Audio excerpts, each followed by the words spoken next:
England के खिलाफ खेले जाने वाले तीसरे टी20 मुकाबले से पहले ही भारत के पूर्व तेज गेंदबाज इरफान पठान ने भाई साहब खुद बनाई टीम इंडिया की घातक प्लेइंग 11 और 100% लिख के कहा कि अगर इस प्लेइंग 11 के साथ टीम इंडिया मैदान पर खेलने के लिए उतरेगी ना तो भाई साहब 100% इस मुकाबले को टीम इंडिया जीत कर दिखाएगी। तो चलिए जानने की कोशिश करते हैं कि आखिरकार इरफान पठान ने वो कौन सी टीम इंडिया की प्लेइंग 11 बनाई है और आखिरकार अपने प्लेइंग 11 में किस 11 खिलाड़ी को चुना है और क्या इनके आने से टीम इंडिया इस मुकाबले को जीत पाएगी। क्या आपके इरफान पठान ने जो दावा किया है वह दावा टीम इंडिया की तरफ से भाई साहब सच होते हुए दिखाई देगा। क्या तीसरा टी20 मुकाबला टीम इंडिया इस प्लेइंग 11 के साथ जीत पाएगी। क्योंकि अगर आपके इरफान पठान कह रहे हैं तो भाई साहब सही कह रहे होंगे, क्योंकि भारत के पूर्व तेज गेंदबाज और इनके पास भाई साहब जो एक्सपीरियंस है वह कूट कूट कर भरा है, क्योंकि टीम इंडिया की तरफ से खेले भी है और इन्हें पता है कि आखिरकार किस कंडीशन में किस प्लेयर को उतारा जाता है।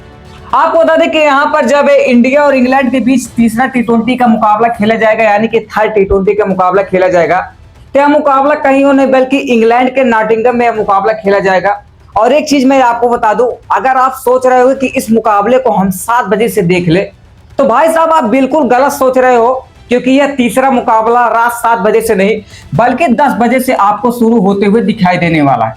क्योंकि यहाँ पर जो पहला मुकाबला था वह 10 बजे से शुरू हुआ, दूसरा मुकाबला 7 बजे से शुरू हुआ था और यहाँ पर जो तीसरा मुकाबला होने वाला है यह फिर वापस से रात 10 बजे शुरू होते हुए दिखाई देने वाला है। यानी वही मुकाबला 12-1 बजे तक फिर जाएगा इस मुकाबले। और आपको अगर मुकाबले का भाई साहब पूरा यहाँ पर इंटरेस्ट लेना है तो आपको आधी रात तक जागना पड़ेगा। लेकिन सवाल यह है कि आखिरकार यहाँ पर जो आपके इरफान पठान ने भाई साहब टीम इंडिया की प्लेइंग 11 बनाई है और आखिरकार जो 11 खूंखार खिलाड़ियों को अपने प्लेइंग 11 में शामिल किया है, तो क्या इस प्लेइंग 11 के साथ अगर टीम इंडिया की भाई साहब मैदान पर उतरेगी तो क्या टीम इंडिया इस मुकाबले को जीत पाएगी। क्या आखिरकार यहाँ पर जो आपके इरफान पठान ने दावा किया क्या वह सच साबित होगा। तो चलिए जानने की कोशिश करते हैं कि आखिरकार वो कौन सी प्लेइंग 11 आपके इरफान पठान ने बनाई है। और भाई साहब आपके इरफान पठान ने कहा भी था कि अगर पिछले मुकाबले में टीम इंडिया अगर 3 फास्टर के साथ गई होती तो शायद इस मुकाबले को आपके टीम इंडिया जीत ले जाती। क्योंकि जिस तरीके से आपके रवि बिश्नोई ने रन पिटवाए, अगर उनकी जगह पर कोई और तेज गेंदबाज होता, जैसे प्रिंस यादव गेंदबाज होते, जैसे आपके प्रसिद्ध कृष्णा गेंदबाज होते, तो शायद इस मुकाबले को टीम इंडिया जीत पाती। क्योंकि जहां पर आपके अर्शदीप सिंह ने शुरुआत में ही इंग्लैंड के 2 विकेट निकाल लिए थे और वहीं पर हर्षित राणा भाई साहब संघर्ष करते हुए दिखाई दे रहे थे, उनके गेंदबाजी में वो धार नजर नहीं आ रही थी, वो लय नजर नहीं आ रहा था। अगर उनकी जगह पर कोई और एक फास्ट बॉलर होता तो क्या इंग्लैंड को और उस मुकाबले में विकेट गिर जाते, क्या टीम इंडिया उस मुकाबले को जीत ले जाती। ये सारे के सारे कारनाम भाई साहब जो कहनाम है आपके इरफान पठान का है और इसीलिए तीसरे टी20 की मुकाबले के यहाँ पर आपके इरफान पठान ने प्लेइंग 11 बनाई है और दावा किया गया कि अगर इस प्लेइंग 11 के साथ टीम इंडिया उतरेगी तो भाई साहब पक्का जीतेगी। तो चलिए जानने की कोशिश करते हैं आखिरकार प्लेइंग 11 क्या रहने वाली है और किसे अपने प्लेइंग 11 में मौका दिए है। पहले नंबर पर आपके यहाँ पर कोई और नहीं अभिषेक शर्मा रहेंगे और उसी के साथ साथ नो डाउट आपके वैभव सूर्यवंशी रहेंगे। यानी कि जो ओपनिंग जोड़ी रहने वाली हो, जो यहाँ पर ओपनर उतरने वाले हो आपके वैभव सूर्यवंशी और अभिषेक शर्मा रहने वाले हैं। हालांकि पिछले मुकाबले में आपके वैभव सूर्यवंशी की टीम इंडिया में डेब्यू हुआ था टी20 में और इसी के साथ साथ यहाँ पर जो आपके वैभव सूर्यवंशी है उन्होंने सचिन तेंदुलकर का रिकॉर्ड तोड़ दिया, क्योंकि सबसे कम उम्र में भारत की तरफ से डेब्यू करने वाले केवल आपके सचिन तेंदुलकर थे और उनका रिकॉर्ड अब आपके यहाँ पर वैभव सूर्यवंशी ने तोड़ दिया। 15 साल और 99 दिन के अंदर भाई साहब इन्होंने टी20 में डेब्यू किया और सबसे भाई साहब यहाँ पर यंगेस्ट प्लेयर बन गए हैं टीम इंडिया की तरफ से खेलते हुए। और आपको बता दें कि यहाँ पर अपने डेब्यू में बहुत ज्यादा रन नहीं बनाए थे, वैसे आपके यहाँ पर वैभव सूर्यवंशी केवल 14 रन बनाए थे। हालांकि पहले मुकाबले में अगर वैभव सूर्यवंशी का बल्ला नहीं चला तो दूसरे मुकाबले में भाई साहब ऐसा नहीं कि नहीं चलेगा, दूसरे मुकाबले में तहलका मचने वाला है अगर वैभव सूर्यवंशी इस मुकाबले में चल जाते हैं। उसी के साथ साथ आपके अभिषेक शर्मा जो है अच्छा खासा खेल रहे हैं। आपके अभिषेक शर्मा दूसरे मुकाबले में 43 रन बनाए थे, हालांकि बहुत ज्यादा नहीं बनाए थे, लेकिन जो उम्मीद थी यहाँ पर अभिषेक शर्मा से उस पर बहुत ज्यादा नहीं उतर पाए। लेकिन यहाँ पर अगर अभिषेक शर्मा और वैभव सूर्यवंशी का बल्ला दूसरे टी20 मुकाबले में चल जाता है और पूरा का पूरा अगर पावर प्ले दोनों खिलाड़ी खेल ले जाते हैं तब तो भाई साहब इस मुकाबले में इंग्लैंड की खैर नहीं होने वाली है। तो इसीलिए कहा जा रहा है कि यहाँ पर जो ओपनर रहने वाले वो आपके अभिषेक शर्मा और वैभव सूर्यवंशी ही रहेंगे और भाई साहब आपके इरफान पठान ने यहाँ पर दोनों को चुना है। उसके बाद तीसरे नंबर पर आपके ईशान किशन रहने वाले हैं हालांकि ईशान किशन अभी संघर्ष करते हुए दिखाई दे रहे हैं।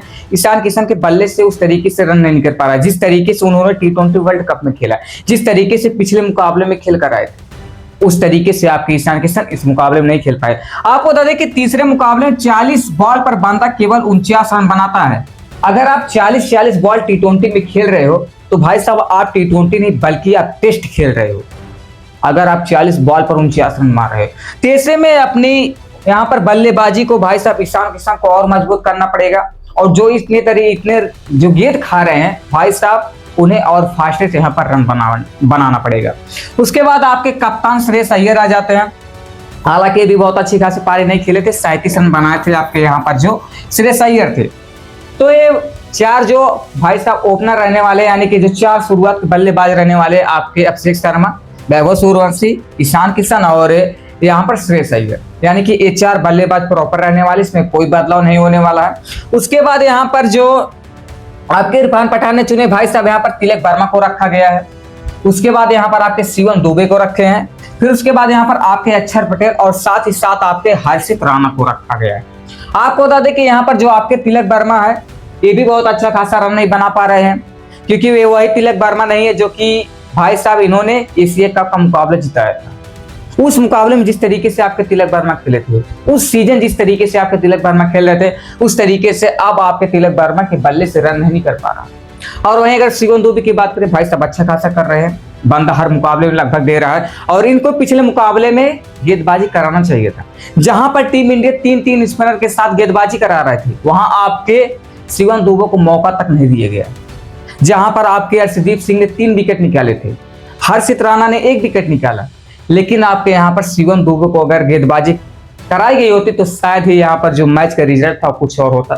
शायद ही उस मुकाबले में आपके शिवम दुबे विकेट निकाल पाते, क्योंकि आपके पास केवल 2 ही तेज गेंदबाज थे, एक यहाँ पर अर्शदीप सिंह और दूसरा हर्षित राणा, और तीसरे नंबर पर अगर ऑलराउंडर में आते तो केवल आपके यहाँ पर शिवम दुबे ही थे।